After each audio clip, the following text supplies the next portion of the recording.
Right, okay, hello. I'm Mike Mason, I'm the creative director for Call of Cthulhu, and this is a seminar, or a panel, or whatever you want to call it, about designing a scenario. So some of you may be thinking this is about some technical, highfalutin theory in scenario design. It might stray into that if you wish, but actually what it is designing a scenario with you guys. And so there is audience participation. And you will be required to think of things. And there are some people coming that might be coming to this, so we'll wait and see. Or they might be going to play a game, I don't know. No, it looks like they're joining us. Oh, crikey. Welcome. Thank God you're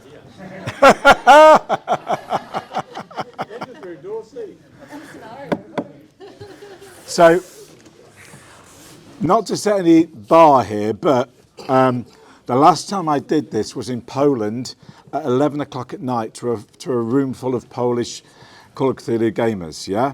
They were really good. So you've got to, like, you know, meet the mark, yeah? Right, okay. So, we're going to design a scenario for Call of Cthulhu, okay?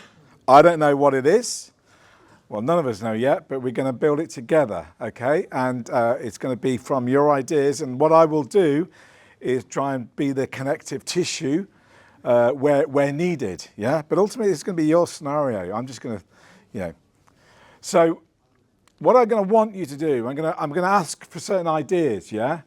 And you're going to pick your hand up, and I may come to you, and I'm going to say, what's your idea? And you're going to tell me. And I might write a few down on the box of wonders. And from those ideas, you know, I or we, depending, it might vary, we'll pick one and then we'll start to connect it to other ones as well, okay? So, this is the man we've been waiting for. Is that for me? Yeah, oh, that's talking so much. That's smashing, that is. Right, okay. So, when designing a scenario, I'm going to sneak in bits of theory without you realising. You have to see if you can guess where they are. So, when designing a scenario, no one writes a scenario the same. There is no structure. Everyone writes it differently. Some people will start by going through a monster manual or something, picking a monster, designing a scenario. Other people will go, oh, I really want to set a scenario in this location because I've been there recently, or I've seen a picture of it and it looks really cool and I think that would be great. Or, oh, I really want to set a scenario where the players are all going to be isolated, it's going to be on a submarine or something like that. And, you know, you have a kind of setting idea, or you have a monster idea, or you have an event, you know, an instigating situation that can spark something, which could be a missing person, a murder, a volcano has erupted, whatever it may be, or something else. As I say, there's no one way. We all, having spoken to many people and many writers about, yeah, how do you write scenarios? Everyone answers differently, yeah. So, what would we like to start with? Do we want to start with a monster, an event, a location? Let's keep it simple, those three, yeah? So we'll vote, okay? So hands up if you want to start with a monster. Nope. Hands up who wants to start with a location. Okay, so we've got 6, 7, 8. Hands up who wants to start with an event. 1, 2, 3, 4, 5, 6, 7, 8. Event wins. Okay. Okay. So I need some events. Okay. So if you've got an idea, stick your hand up, and I will come to you. Okay. Yep. Tell me. The local people get this one. Buses replacing trains. Buses replacing trains.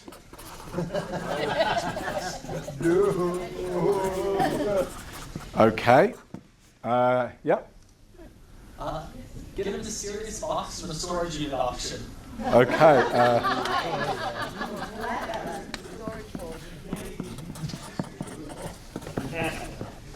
Box, okay. Yeah, back. Start of the Iraq War. Start of Iraq war. Okay, yeah, yeah. A beauty pageant. I like that one. And I think, yeah? Horse race? I don't know where you come up with these ideas. Stolen book. Stolen book. And there was, yeah? Baby shower. Baby shower.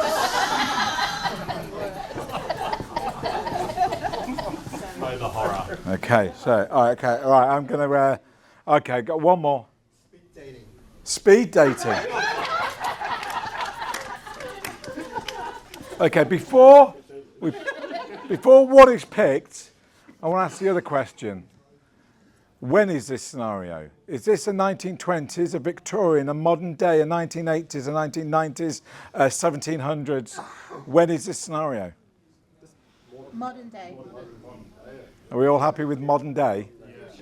Is it Cthulhu modern, meaning it's 1990s, or actually modern day? 1990s. 990. Yeah, no smartphones. 1990s, okay. Right, okay. I'm going to pick three and then you can vote, okay?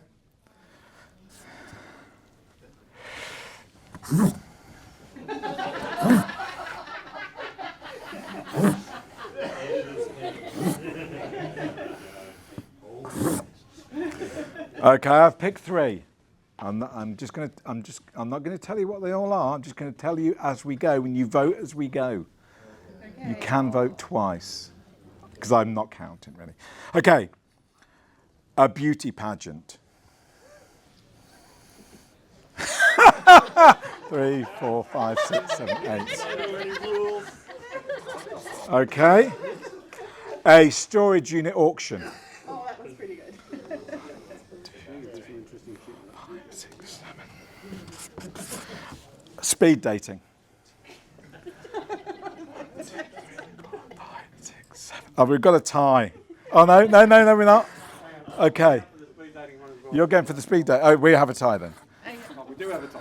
Okay, so the tie is between a beauty pageant and speed dating.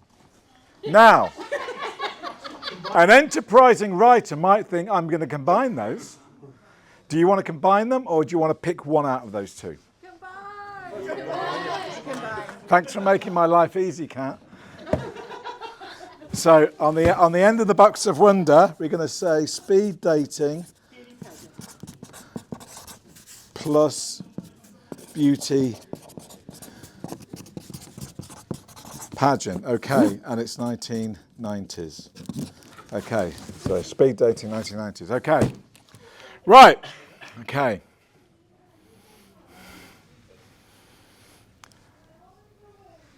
What is the instigating situation / event that is going to start this scenario? Why, in other words, are the investigators doing something? Yeah, we can worry about who they are and where they fit in a minute, but what is the role of the investigators? What are they going to do? Any ideas? The murders amongst the ladies of the beauty pageant. So there could be a murder of some kind, okay? Murder?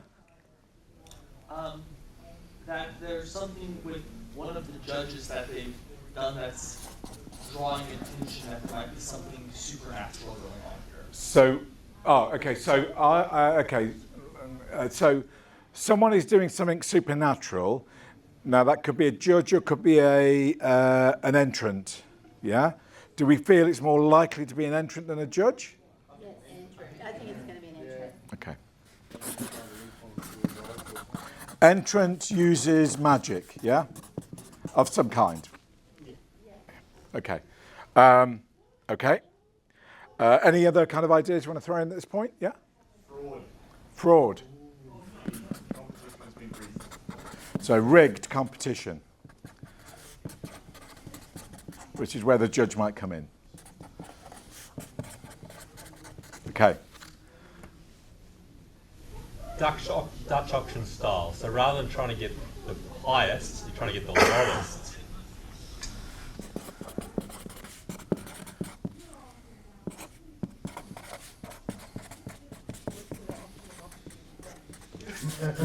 Well, Okay. the inverse of beauty, maybe.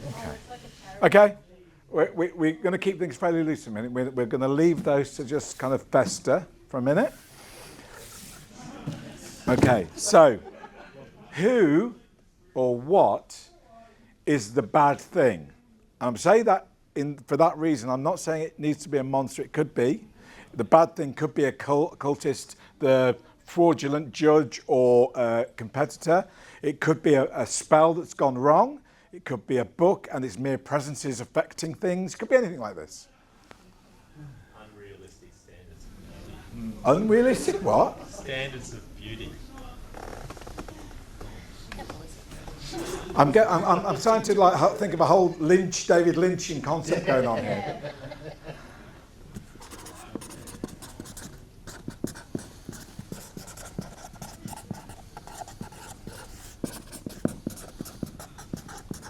Okay. The Call of Cthulhu Classic, one of the competitors is not who she appears. Okay. Competitor, not who they appear to be. Okay. So now we've got that one.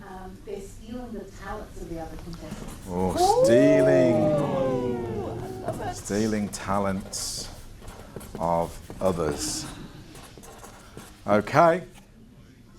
I will stand on an idea and said that it is stealing faces. Stealing faces. Oh. Now you're talking. We're warming up now.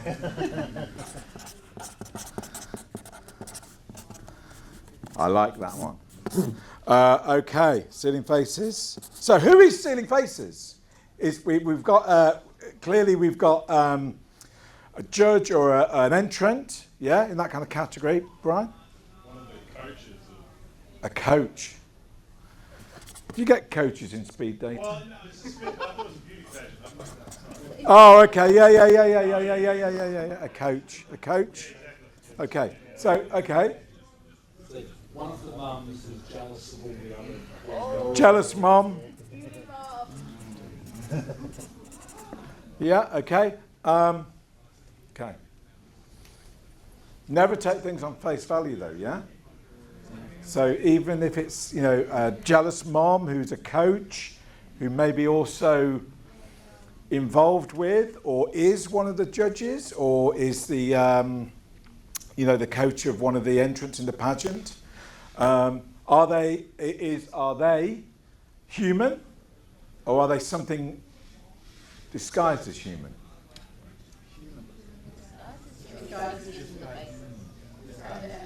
Hands up if they're disguised. They're not human, but they're disguised as human. Hands up if they're human. Okay, they're disguised as human.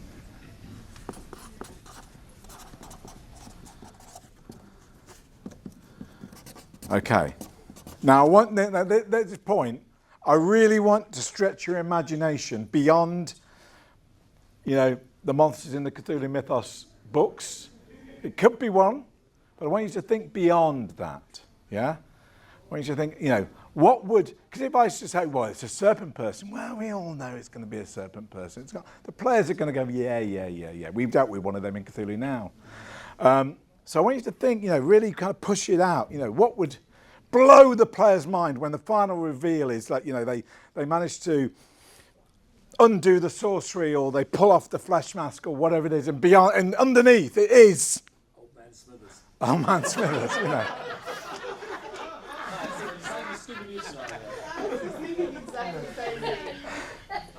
It's not Old Man Smithers, I can tell you. That's not a wow. That's a oh. Okay, so give me some ideas.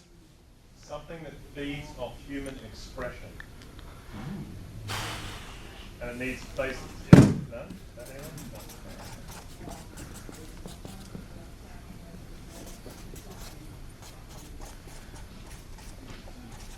Okay, that's kind of yeah. Go on. Something that is immortal as long as it is remembered. All right, now I'm gonna intervene at this point. Yeah, I'm getting concepts. I'm not getting Godzilla or the puff pastry man or Johnny Rotten, or yeah. I want a name. Yeah. So it's a parasite. I don't have a name. Parasite. I'm going to say Yithian. Parasite, Yithian. Well, the thing is with Yithian, we can drop them in at any point because It's a parasite called the tender thread, and it's so long it uses itself to stitch the faces on the body.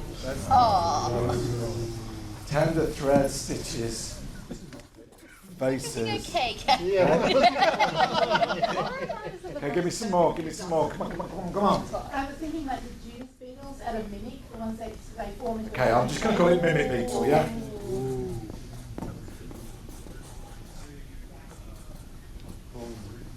What about Paul McCartney? That's how this works. I mean, you know, if you want to surprise your players, yeah, it's Paul McCartney! That's how he's still alive. Okay. Any other ideas on you know the thing, what it is? Anything else? Okay. Right. Okay. So let's look what we've got so far. 1990s. The main event is a beauty pageant, yeah? But in the evening, so the beauty pageant is for what, kids? It's a youngsters kind of beauty pageant like in America, or is it actually an adult beauty pageant? Yeah, because Adult. there's speed dating unless there's Well, I was going to work in how this went, kind of thinking, if it's kids, then maybe the parents are doing speed dating in the evening. But okay. So it's adult beauty pageant, and is it male, female, or male, or female, or whatever, or you know? I think that it will be a beauty pageant for men and women, and then they speed date each other. So there's basically a kind of across the board beauty pageant. So anyone, it's one competition, anyone can enter, or they've got mini competitions, or I think it's an anyone can enter. anyone can enter. Sounds a good plan. that way the investigators can get involved. So yeah, great, good. So, are the investigators entrants? Yes. Can one be a judge?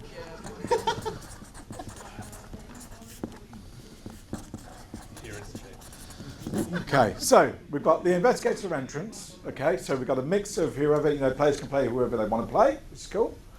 What we're saying is the main event is the beauty pageant, but in the evenings there are these kind of social gatherings. Sometimes it's, we all get together and play Monopoly. Other nights it will be, there's special speed dating for the single and, the entrants or the not so single. So the evenings is a kind of off main event. Well, how about the speed dating is they have to pair up and collectively win. So they're incentivized to find attractive people. Sort of like perfect natural. Yeah. So a 7 doesn't want to date a 3. So basically, try and squeeze this into some logic. The actual competition, the pageant, is for a pair of people, yeah? But the idea being is it starts with some sort of speed dating kind of events, and the idea is you meet somebody new and you join up and then you enter as this pair, yeah? Okay. Sort of like a married at first sight kind of deal. Running out of box. Okay, so speed dating. Okay, fine. Okay, so all right, let's try and start to knit some of this together. Okay, easier said than done. Okay, so what's the starting scene of this scenario? Yeah, you've got the players sat on the table. You sat there and you go, okay, here's some characters, and because of the way the scenario is going to be, they could be any profession, occupation, whatever. Because and so you're a firefighter, you're a librarian. It doesn't matter. It really doesn't matter. You've given them characters. They sat there looking expectantly at you, and you go, okay, it's Friday. This is the speed dating. Yeah. That's an introduction. So do we get the players to then basically do a speed dating simulation. Yeah.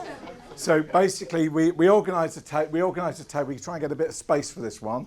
So we stick a couple of people. You know, we get half the group.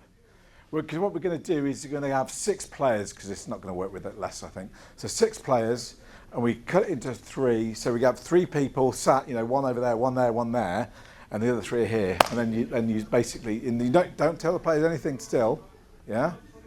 And then you put, you know, 1-1. You give them all numbers, yeah. And then you say, okay, you're in a speed dating situation, yeah. You've got 2 minutes to introduce your characters and decide whether you like each other. They can do that by mutual agreement, or they could roll a dice. You could say, you know, if you make an opposed up roll or something, I don't know, however you want to do that, yeah? And then you actually run that over the course of 6-10 minutes where they move through, yeah? And at the end, you bring them back together and say, okay, so who's teaming up with who? And of course, they're players, so they'll go, I don't know. And then you say, okay, so who's, and then you're like, are you team? Yes, okay, yeah, right. And then you sort that out. Okay, so that's the first thing. That's quite good, because that's... so they know each other. So one, it gives a purpose to how you introduce the characters. So it's rather than just the go around the table, I'm Jack and I'm, you know, such. So it gives it an in-game way of doing that, which is pretty cool. It also starts the game with them actually doing something rather than listening to you. Which is again a benefit, because you know you all know the keepers do a lot of talking, so the less we talk the better, to be honest. So I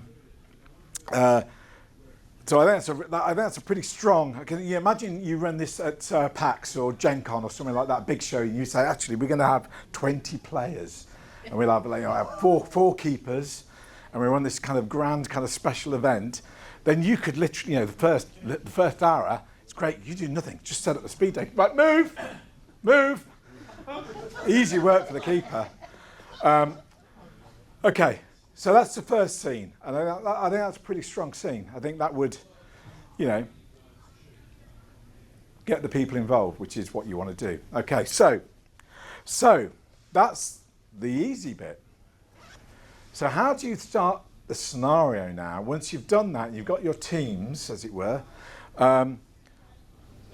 you kind of need an event, don't you? So what we kind of came, I mean, we can change this, but I mean, we had murder, we had an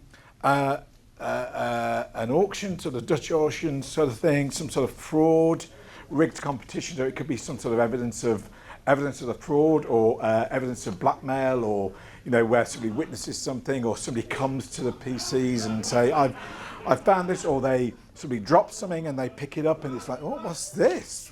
This is some sort of, like, you know, blackmail letter or whatever. Some sort of instigating kind of event that actually starts the investigation, for want of better words.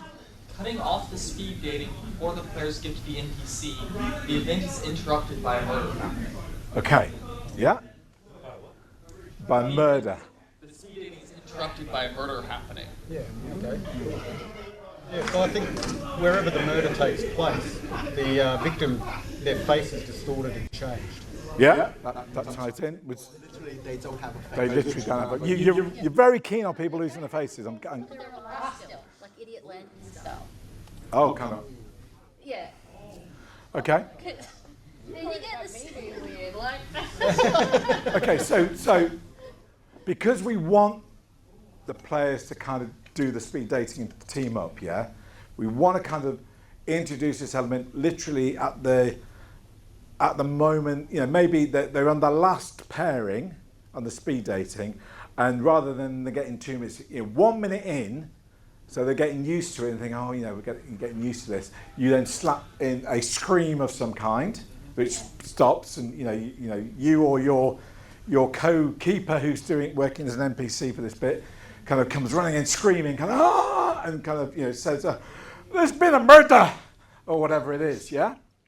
And or you have the murdered person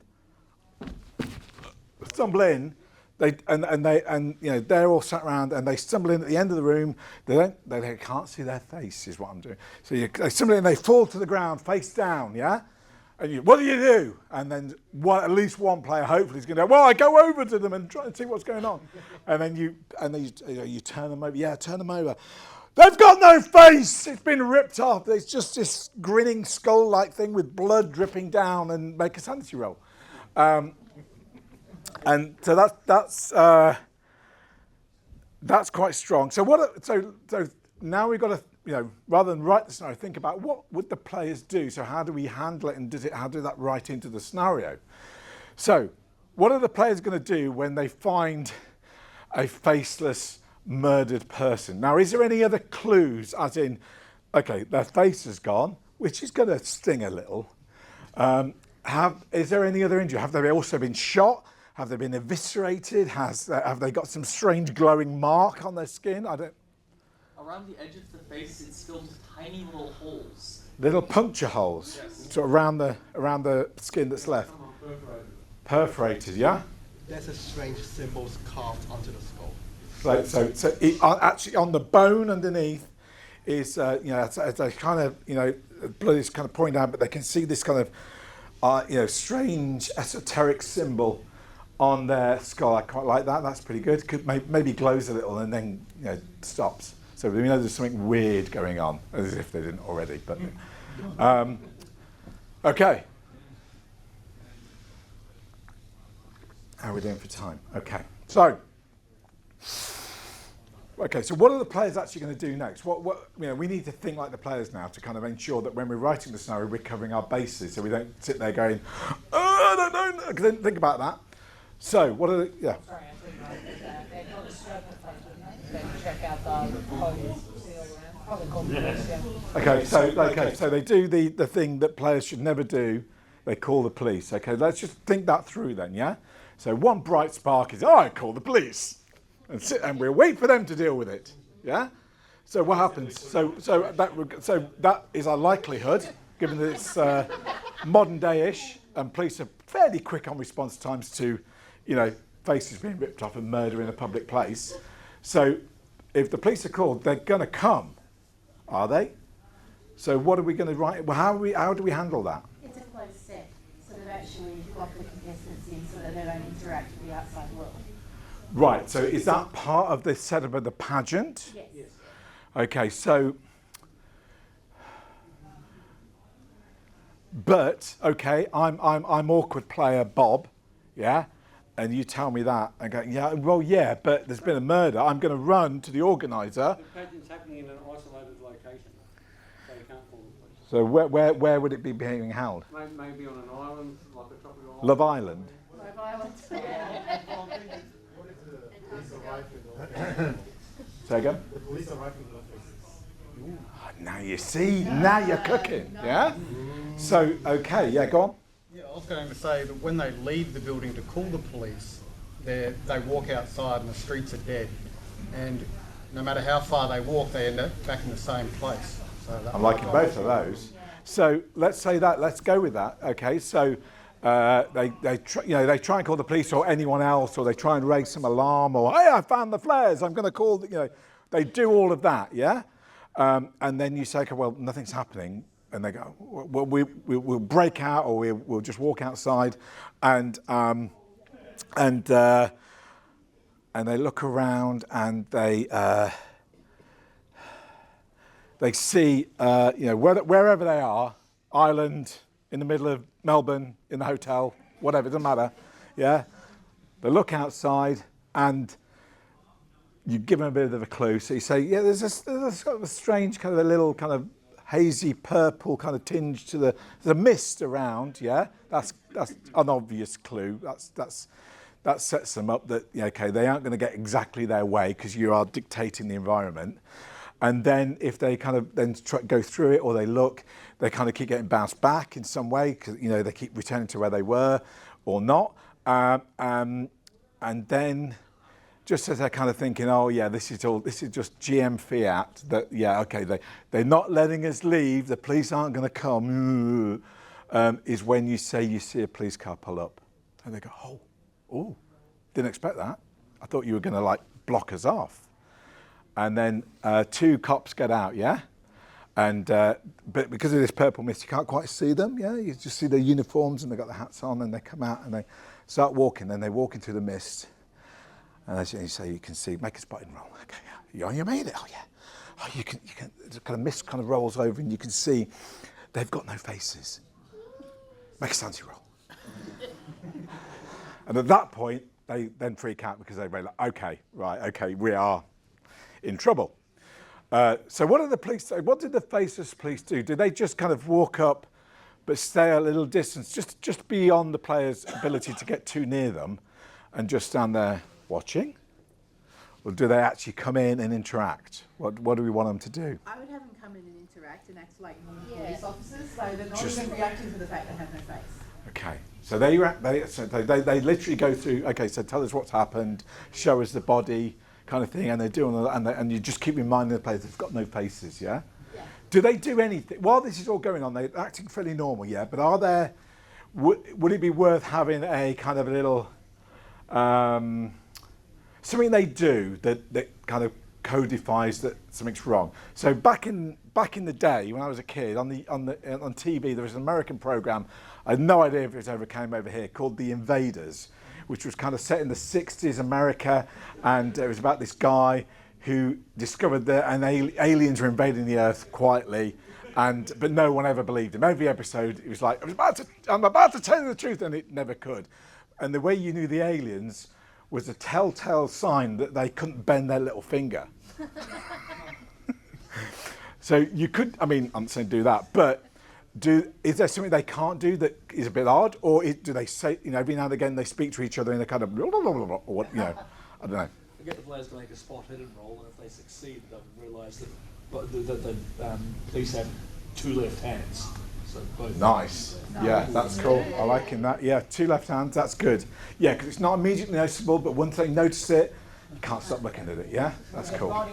Would the body therefore logically kind of match in some way to whatever deformity the police have as well? Like there's something that connects them beyond just the face. Well, if you don't like it, tell me. I'm just thinking, okay, so the police, they're doing that. The players have figured out that they're a bit wrong, especially as they've got no faces, etc., and two left hands. But, it doesn't take too long for them to kind of, they're still acting normally, and so the players some players will kind of take a front and want to do something about this faceless cops. Other players will just sort of sit back a little bit and go, let's see what they do. And that's probably the sensible option, I guess. So if they sit back and see what they do, would it be cool if the cops go, the players hear them saying, well, we need to talk to the organisers, and one said, I'll go and find them. And then the players get a minute to chat to one of the cops on their own, and the cop could, I don't know, relay something useful, or maybe foreshadow something later, perhaps. We can come back to this. The other cop comes back with the organiser, and they stand there talking. And while they're talking very casually, one of the cops just basically takes the face off the organiser and puts it on themselves. Yeah. Would that freak people out? Freaking out. Yeah. So another possibility is that they acknowledge there's something very wrong and they need to keep everyone at the scene. Because the players and the other contestants, there's something wrong with their faces. So, when the police arrive, everything else we've said, is all going on, but we add in the concept that when the players see the cops, they kind of react with a sun roll kind of thing, and but the cops react to the players by going, but just keep looking at you oddly, yeah? There's something wrong, yeah? And you wait till the moment where the players finally get to sort of say, why do you keep making a face when you look at us? And they say,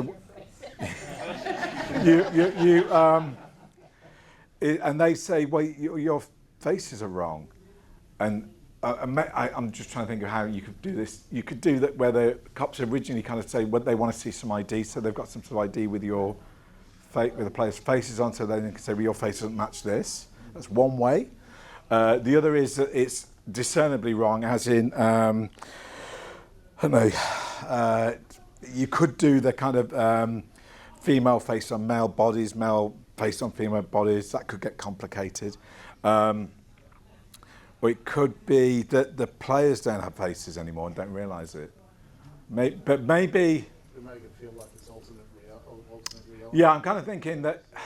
The way it's been described so far gives a kind of vaguely vibe, but like Yeah. you're saying, but like the way you're describing it now, maybe it's in reverse, which is what the players inevitably find out something's wrong with them, and they're discovering it over the course of the Yeah, I mean, that, again, just to shoehorn a bit of theory in, the more you can have the players involved in the plot and be the ones that are in trouble in some way, the more, in theory, committed the players are going to come because they would like to not be in trouble.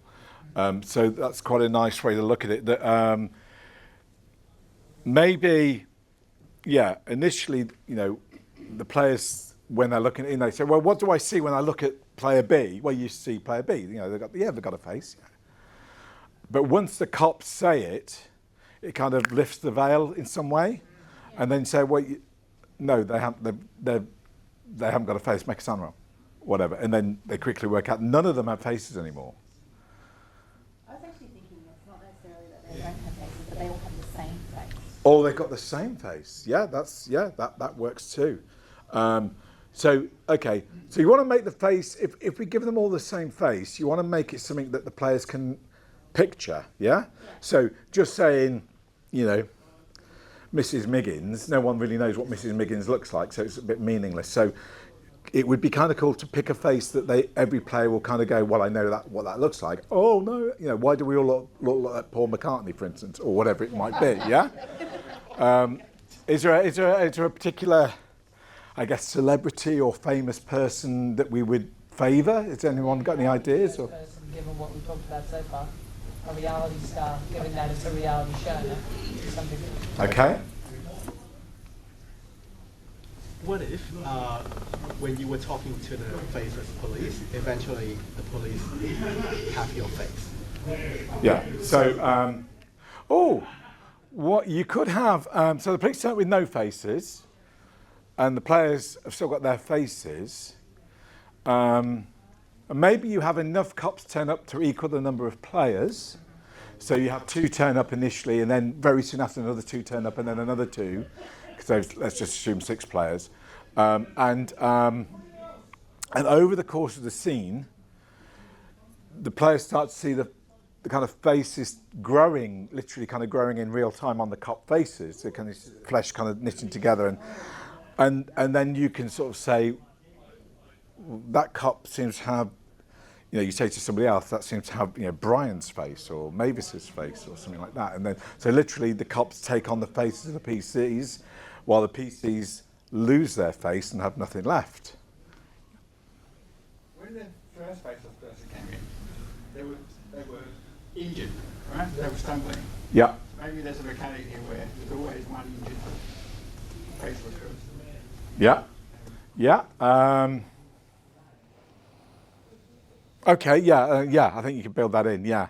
So, okay, let's jump around a little bit and not get too fixated on this one scene, because it's easy to do. And, okay, so, what you kind of want to ask now is why is this happening? And we've came up with a few ideas that may or may not still be relevant. We talked about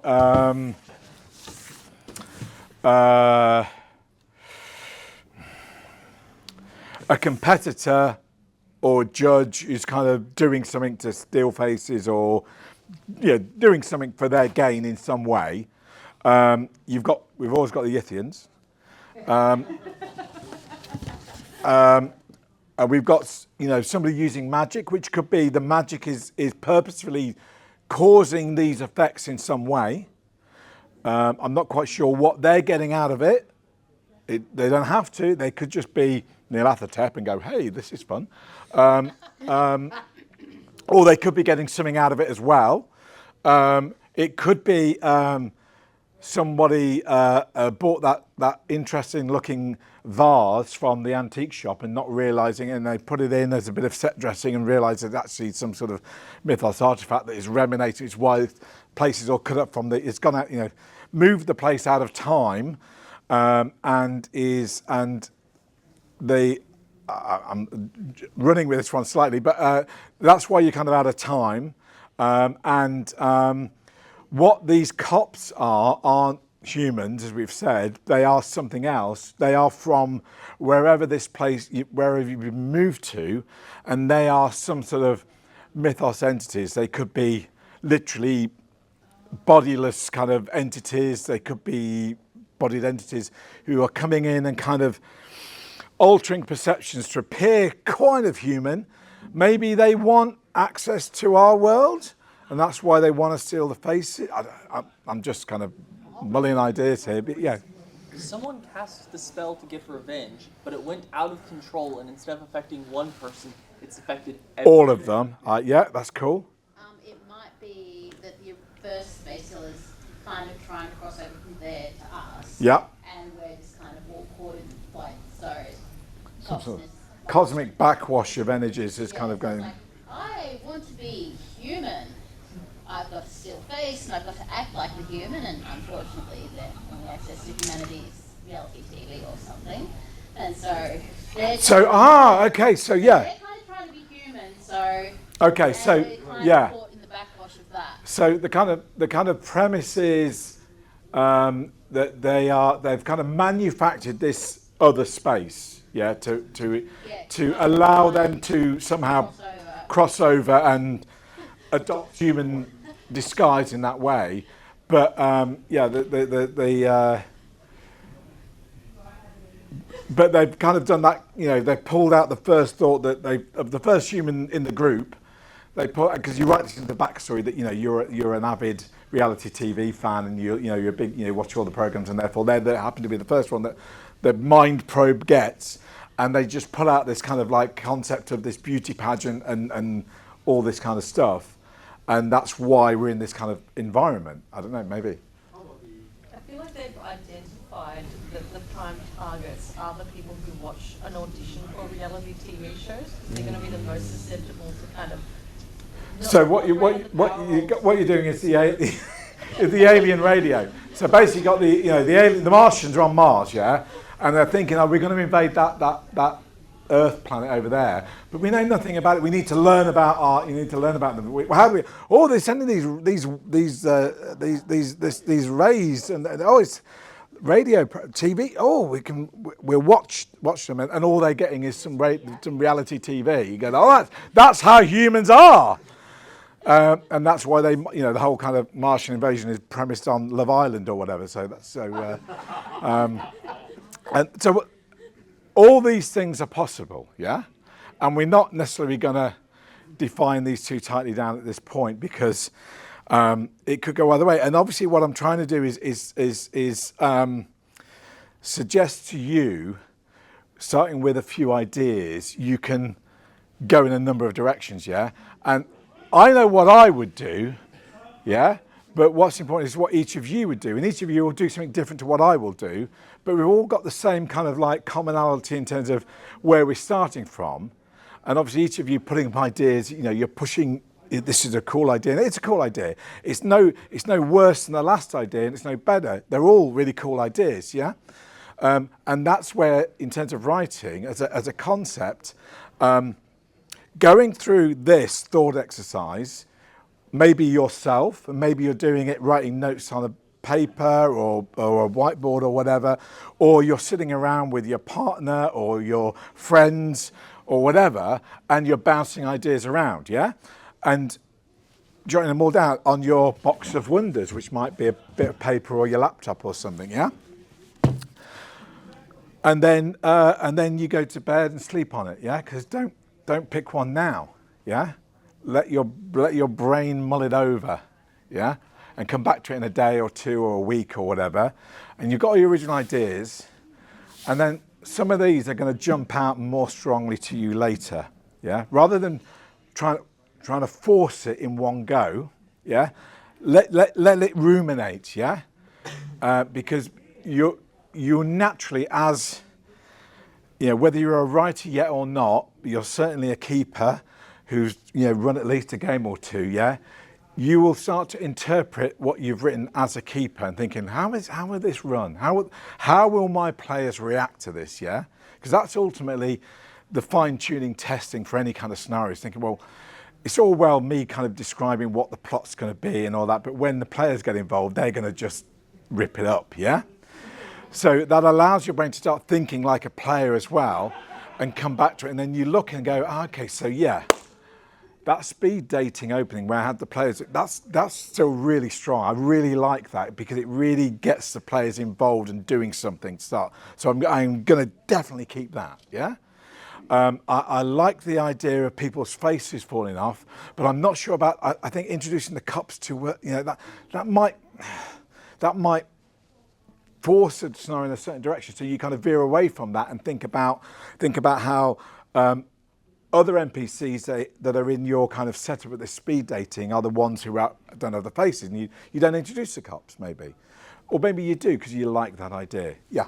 If they're investigating where they're doing speed dating, they find a room where there's some people that their mannerisms are slightly off. Yes. Yeah. So a really good, technique, and this is more of a keeping tip than a writing tip, but it's the uncanny valley. Trying to make the uncanny valley work in a game it is all about trying to give players really subtle hints and nods to something not being right. So when they're interacting with an NPC, having the NPC do one thing that in itself is not amazingly different, but it's just odd because they keep doing it. Yeah, I keep keeping my finger unbent, and I make a point that whatever I'm doing, it's unbent. Just to exemplify it, it's something better than that clearly, but is a good way because you don't comment on it, but you keep portraying it and you keep mentioning it. And when the players, make a psychology or a spot hidden role, you mention it. You make a point that they've noticed it, and you let that worry the players. Because why do they? I don't know. Why is it every time they talk to Brian the PC, the NPC always rubs their eyes while they're talking to Brian? Anyone else, they don't. But every time, Brian, can you? And if you keep doing it, you're going, why do they keep rubbing their eye when they talk to Brian? Now, I don't know the answer to that, but you can come up with that. Maybe that is some sort of esoteric signal to kind of say, I'm trying to read your mind. I don't know what it could be. I'm going off onto crazy tangents here. But so where were we? So get your ideas down. Think about, mull over them. And then pull out the ones that you really like. Yeah, pull out the ones you really like, because we've got loads of ideas, and if we try and include all these ideas in the scenario, we have chaos. Yeah, because not one, which one is actually the one that's going to work? Is it a judge who's stealing faces? Is it someone who's doing fraud? Is it the Yithians? As I say, all of these could work, but you're going to have to mash these together to kind of, otherwise it just becomes chaotic for the players. And it's kind of like, well, whatever they do, something weird's going to happen. And then because of that, it's no longer weird because it's kind of like, well, everything's weird, so why bother? We're just going to sit and wait for the weirdness to go, So that's why I think a strong, one of the strong ideas out of this is having the PCs swap faces or lose faces because it gives them a reason to try and solve it, because the only way they're going to get their faces back is to solve the situation. Yeah, you want to give them something to solve, which could be as simple as we need to track down who's taken our faces and get them back.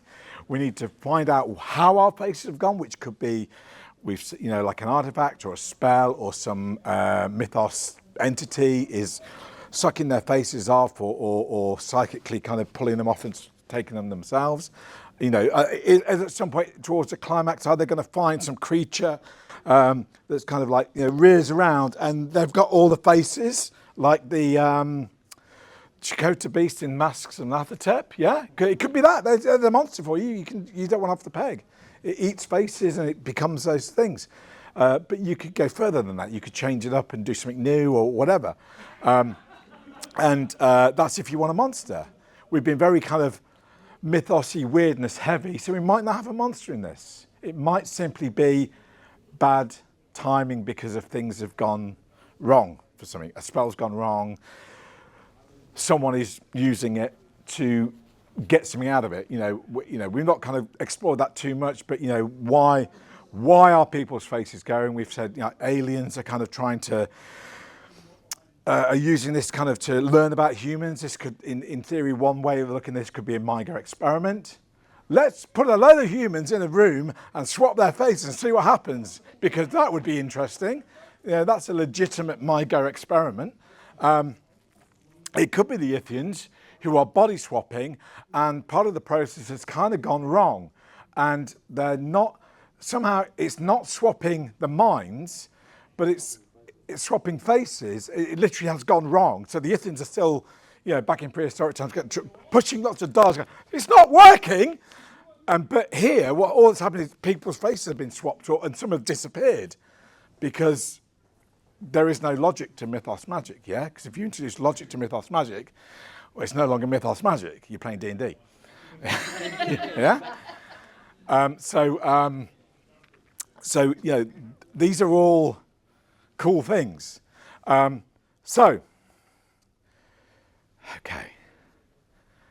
So let's do the last bit, yeah? What we've been talking about, we've got a strong start, and we've got a real mess of a middle, yeah? But it's full of ideas, yeah? And those ideas are for each of you to go away and think, well, if I was writing this scenario, I like my idea, or I like that idea I heard earlier, I'm going to think about that. And then, you know, go and run it for your group, you know, go and run it off the cuff and make something up and have fun.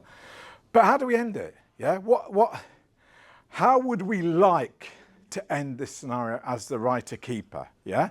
Now, obviously, we already noted that the players will muck it up. Yeah, but obviously, we're going to steer them towards some sort of conclusion. And ideally, if they play ball, it would be something like this. Yeah. To get their face back, they have to take it. Do something horrible to get it back. So they've literally got to physically rip the face off who's got their face to get their face back. And they literally have to kind of like cut it off and put it on and hope. Maybe that's what the first victim was. Could be. Somebody cut their face off to get it back. Yeah. So there's kind of like a visceral kind of ending where the players are literally kind of turning the players into kind of maniacs. Yeah, they're going around trying to rip face off people. Even though they've got the wrong face. You're not taking that knife near my face. Yeah. Maybe if you, depending on the player group you have, maybe it's just the players. This is all just concerns the players. Yeah. So actually, the ending is the players have all armed themselves. You know, they've all run off at different points and said to you quietly, or given you, I've gone and found a knife, but I've hidden it. Yeah. And they're waiting for the moment to then turn around. I caught you, I'm going to rip your face off and put it on mine. That kind of thing. And you actually have this kind of player versus player kind of ending where you actually, and again, depending on your player group, you either play that out, literally roll by roll, you know, some sort of maniac kind of combat scene, or you kind of build it to that climax where you've kind of described the final scene because all the players have gone there, they're all looking at each other, holding knives, and they're all about to go for each other, and then you fade to black and say, the end, and let the players' imagination fill in that horrific ending, yeah? Which possibly could be stronger, yeah? Because the trouble is, when you introduce dice rolls, you don't know what's going to happen.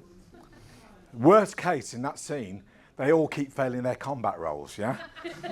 or they all keep making their dodge rolls. And it just becomes this kind of merry circle of like, oh, okay. At that point, Nyarlathotep appears in the middle and does this, you know, the end, you know? So think of that kind of, what would be a really good, strong ending? And with Cthulhu games, you know, you kind of want the players to kind of do two things at the end. You want them to kind of go, I kind of understood it, but I don't know all of it. And then they do that kind of, well, so tell me what was really going on. And then if you're like me, you go, I don't know. You tell me what was going on. And let them, and don't fill in the blank, because then it stays with them longer.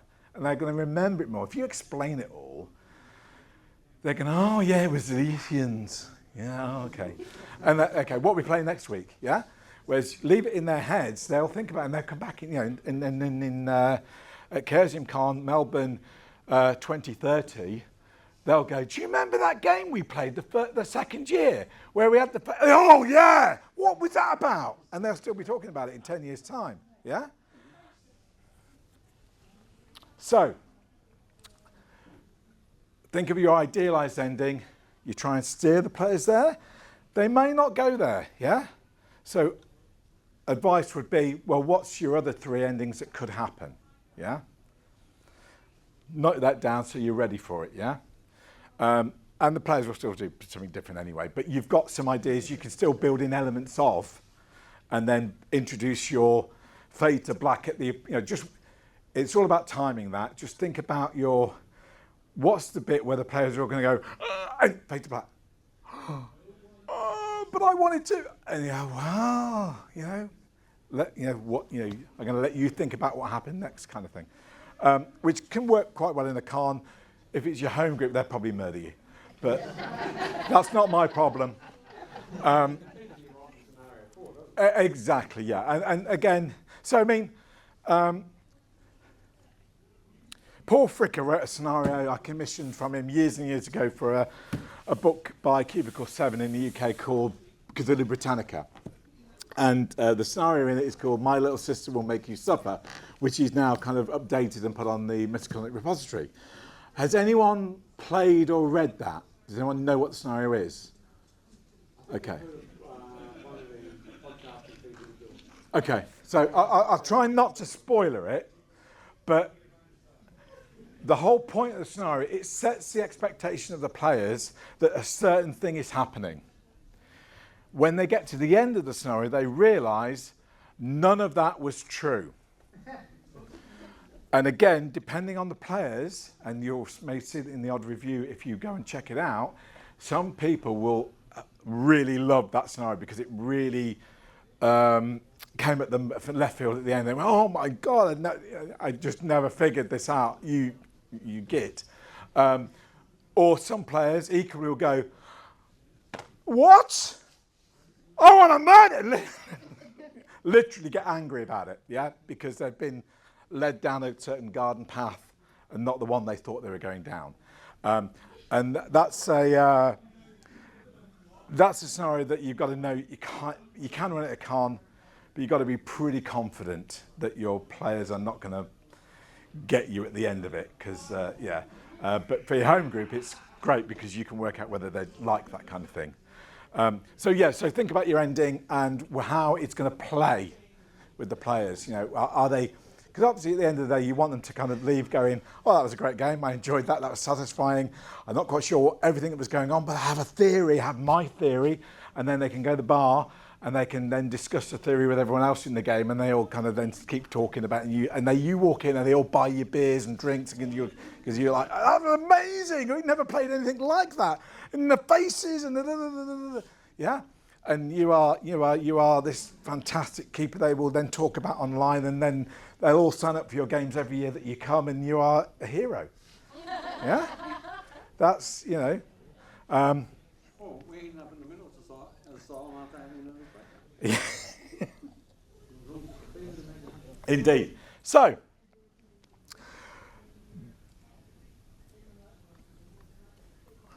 was that useful? Or was it, it was a bit of fun as well. And if you go away going, I had a bit of fun, it filled in an hour, great. If you got something useful out of it, even better. But like I say, there's no one way to write a scenario, and there's no correct or right or wrong way. It comes down to what works for you. And what I've tried to suggest, and some of you may do this already, and I'm just telling you what you already know, and that's great.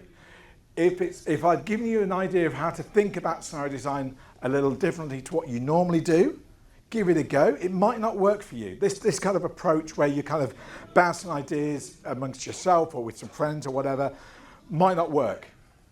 It might do. I don't know, because I don't know you and I don't know how you write and how your brain works, yeah? But if you can take elements of it that might be useful to you, great. What we used to do, so back in the day, I used to run a thing in the UK called the Cult of Keepers, which was basically a bunch of keeper writers. We'd all write a little scenario for a convention. We'd swap and share them, and then we'd all rock up to the convention and run lots of games, yeah? And so they're all really different scenarios, different people. But what we would do is before the con, while we're in that stage of kind of thinking about writing, we had some ideas of what we wanted to run. We'd often get together, round one of our places or down the pub or whatever, and we'd just kind of take it in turns to talk through our scenario. But we'd use the other people to kind of walk it through and bounce ideas. So it'd be like, so I've got this idea where I'm not quite sure how it's going to work, but there's the players are living in this house, just a normal house, yeah? But there are people living in the walls. That's my idea. I don't know how to make this a scenario though. And then you start to kind of go, well, how does it start? And then somebody will chip in, well, the player that's playing the teenager, every time they go to bed, they're seeing some face on a wall. Maybe that's the instigate, And then you start to dive into bits and then, well, what happens next? And then, and then you kind of help each other to build that scenario. So that we found that really useful because often you can get stuck in a certain direction with a scenario. So having somebody else come in with a different direction kind of frees you up. And it may not be you take what they suggested, and that's what you go with, but it frees you up to think about some of the possibilities as well. So anyway, that's me rambling again. And okay, so thank you for being part of the scenario design.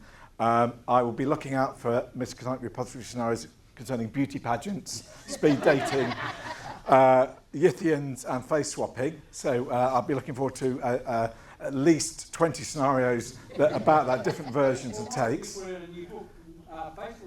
There you go. No, they're faceless horrors. You've even got a name for it. That's pretty cool. So, thank you for coming. I'm here for another hour, and I'm going to stop talking and throw things over. So if you want to stay, and I'm kind of doing an Ask Me Anything kind of time now, you're very welcome to stay. Equally, I will not be put out if you all decide that we've had enough and you want to leave. That's fine as well. So I'm going to give you 5 or so minutes for me to shut up, and I'll then come back in and then do this AMA with whoever's here, and if no one's here, I'll do it with myself and go and get a beer. Okay, so I'll see you in 5. Thank you.